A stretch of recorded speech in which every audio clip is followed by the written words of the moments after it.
Good day, guys. Um, so, hey, right off the bat, I think it's important for me to clarify that I am not a content creator, and therefore, please don't expect anything entertaining. I'd rather just say I want to make this video for educational purposes. I just want to share my thought process and the tools that I use to make the type of art that I make. So yeah, man, please, if you're here looking for the what's good YouTube, it's your boy Dion, D to the I to the O to the N. I'm here bringing you some fire. I'm here bringing you some flames. I'm here to hit you with another banger, bro. Let's get to it. Me so sorry. Me so sorry. Me so sorry. I mean, I'm so sorry. But I just wanted to. I realized that there's so many people that are interested in like 3D graphics and like in making the type of art that I make. So I just thought that it would be, well, even fun for me to like just make a video pointing out the tools, my thought process, and maybe explaining a few of the projects that I've made like recently. So yeah, man, I think I'll start by explaining my my recent project, the growth and development sculpture. When it comes to this project, what inspired me was the fact that, I'm still an upcoming artist. Like, I'm not someone who knows what he's doing. I'm not someone who is out here making hundreds or even, bruh, I don't even know what to say. But I am a struggling artist still. But there's no harm in trying. There's no harm in trying, guys. So what I did was, I thought, you know what, let me try to put myself out there. Let me try to push my art as much as I can. So what I did was I started DMing people that follow me on Instagram, because those people have the higher probability of willing to work with me, right? So the first person that I had in mind was Samurai Farai. Samurai Farai, visual artist, athlete, born and raised Johannesburg, 27 years old, creative, cultural entrepreneur, mental health activist, independent. Samurai Farai is someone that I have followed for a very long time. It's someone that inspires me. His art is just amazing, man. So that was the first person that came to mind to ask. And yeah, man, it just, by some divine miracle, he said yes. So yeah, that's another testament. Like, imagine I've been telling myself all the time that someone like Samurai wouldn't say yes to something like this. These people are busy doing their own things. They wouldn't be willing to just collaborate with some dude who's a nobody in the game right now. What? But I took the risk. I just took the dive and it worked. So Samurai was the first person that I DM'd. I also DM'd Dirty Native Chief. I DM'd a couple of people. I don't remember the rest, but I was just in that zone. Like, let me just put myself out there. Let me just try to DM as many people as I can. And yeah, I was just trying to like vet them to know what even if they say yes, am I able to produce something that's worth their time, that's worth their attention. So yeah, man. But like at that moment I just thought, since Samurai has said yes, let me just focus on that. So yeah, the first thing I did was I started gathering references. I started gathering his art. I started scrolling through his page, looking for pieces that inspire me, pieces that I could add my own twist to. So yeah, a couple of his artworks stood out to me, especially the doodles that he makes. I think he makes these doodles on his iPad or something, right?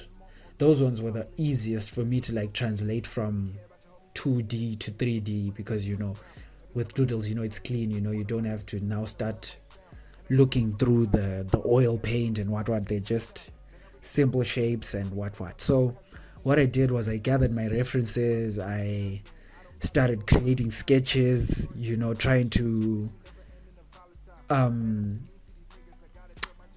create an intersection between his art and my art, because our art styles are so different, man. So I had to try to make a piece that represents the both of us. So I just thought 3D would be the best place to do that, because first I thought maybe let me make a painting, but then I was like, no, that's more of his thing.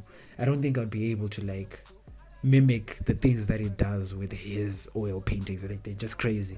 So I thought, let me just go for 2D, since it's something that he doesn't really do. So I thought, let me just go for 3D. So that's what I did. Started trying to simplify the drawings. I simplified the paintings. I came up with sketches. I made like 4 sketches, I think. And then I started drawing inspiration from a couple of books that I've read before, like that have like the same art style ish, like on masks and terracotta, this and that, Southern African inspired art. So after that, what I did was I just started to try to take everything that I've made and just make one simple piece. Also, another thing, learning from my mistakes. I was trying to make the sculpture, or maybe this artwork, as simple as possible, because if I look back at my art, right, like sometimes I get carried away, man. It's so easy to get carried away. Sometimes I get so carried away and I start adding too many elements into the artwork. So what that does is it ends up like confusing the person that's looking at the artwork, because the person doesn't know what to focus on, already the piece is abstract, right? So if you now start adding more stuff on top of that, it ends up like, because people are just, like, people have this thing of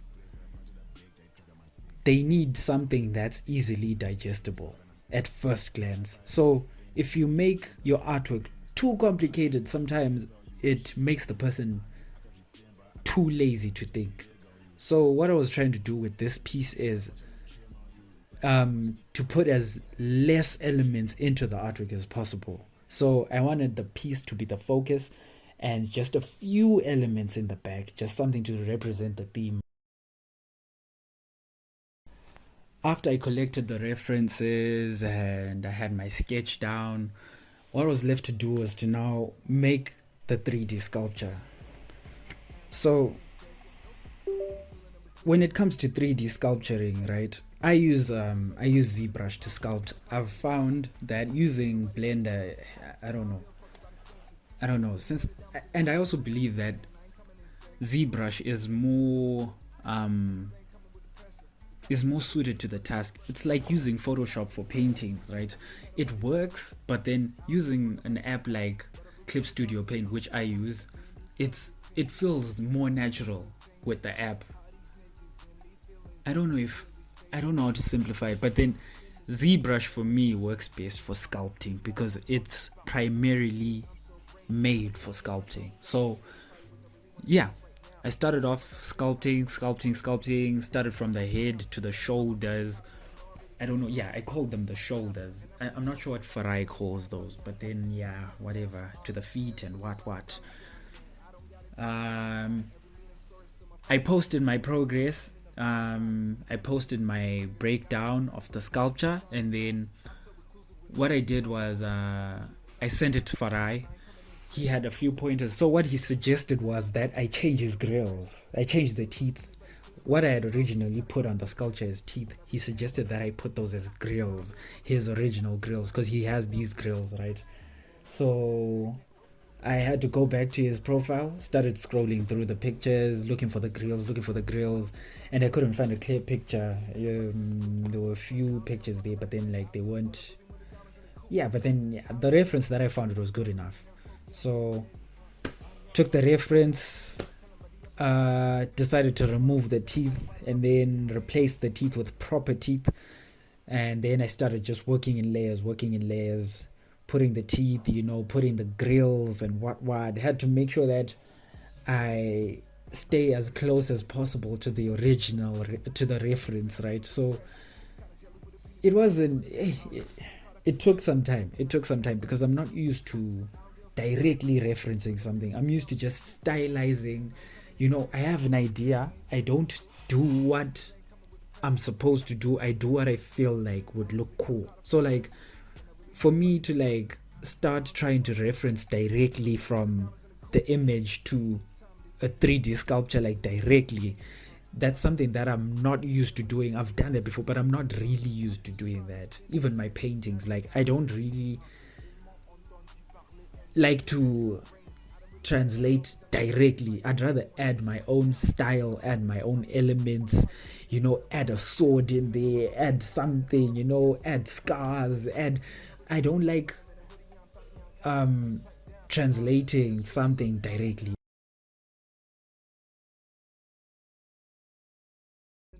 So now that that was out of the way, all that was left to do now was to add my details and be as crazy as I want to be. So this is where I hopped back into ZBrush and I started throwing in my cracks, throwing in my bumps, adding my fractures and this and this and this. So what I usually do around this time is I try to think of my sculpture as like a stone one. I try to make it like I try to put the stone mindset. Like now I have to make sure that the edges are rough. I have to make sure that it's not too smooth, and you may have to make sure that it's a bit rough. You can see the grain of the stone, you can see the grain of the mold and what, So this is probably my most favorite part in the whole process, because now I don't have to be so careful, in as much as I have to mind that I don't overdo things. I now have the freedom to do what it is that I want to do. Now I get to add the details that I want to add.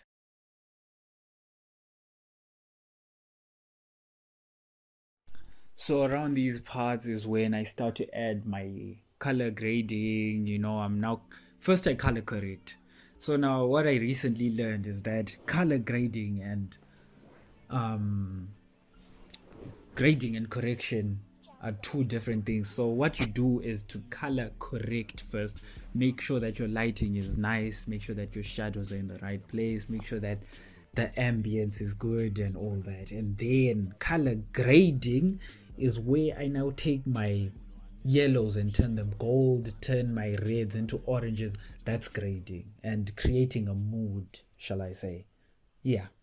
So I first color corrected and then I started grading, making sure that the red in the background doesn't clash with the red in the sculpture. So yeah, man, it's just you have to go with your gut. You have to make sure that you're making something that you actually like. Just make sure that you just do what you love. Just make art that you love. Simple. That's what I usually do. Like honestly, most of these things that you guys see on my page on Instagram, any art that you've seen from me, sometimes I don't even have a plan on what I'm doing.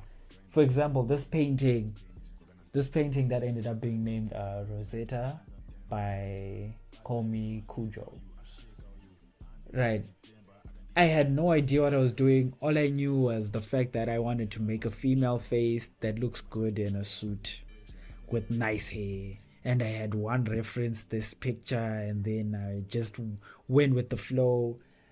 Like sometimes you just go with the flow, guys. Like sometimes planning out everything doesn't help. It doesn't help, and it also hinders your speed, because I've found that your speed as an artist is going to determine a lot. If you're able to produce the nicest stuff, but then you take months or weeks to produce it, like I don't know, I feel like in high school, the number one mistake that my teachers made was the fact that they tried to make it seem as if the longer you take on an artwork, the better. Like just take your time, add your details. Yes, I agree, right? But you have to also like improve. You have to have a goal to improve the speed at which you make these pieces, because as an artist in the real world, what you're going to do is you're going to come across deadlines, people that are there talking about, I need this tomorrow, can you do it, I've got the money right now. So now you have to challenge yourself. You have to make sure that your speed is up. You have to make sure that the quality is still good in as much as it's, because the speed also improves it. It ups your points somehow to the client. Most clients don't understand this, but the fact that I'm able to make this artwork in a day or less means that the price is, it means that my worth or the cost of the artwork is going to go up, because it's not everyone that's able to do something in a day. It's not everyone that's, so it's important for you to, as an artist, to improve your speed. So yeah, back to this thing. What I was doing here was simply just trying to stay true to the whole dark fantasy theme, and yeah, I think that it came out pretty good. Jack's on the track. Yeah. Inandro ne pressure vamo diseka now the shit. Jinjanga langa di pressure part of the bag I track my sick. Trying to tanga ba dendi no buda maxeni chitoka na 6. Bye defense and I got to pins I stand on business. So yeah, hopefully you guys like it. Samurai liked it, and yeah, man, it was a really it was a crazy day for me. The fact that someone that I look up to actually fucks with my art, it's something that blew my mind. So yeah, hopefully you guys like it too, and hopefully this video will help you to, well, I don't know, improve your art, or at least make the process easier, or for people that haven't started like doing this 3D stuff or making art in general. Hopefully it gives you a bit of confidence to just jump in and do what it is that you want to do, because sitting there and waiting for the perfect time is not going to do you any favors. So yeah, that's it for today. Yeah, I'll catch you on the next one.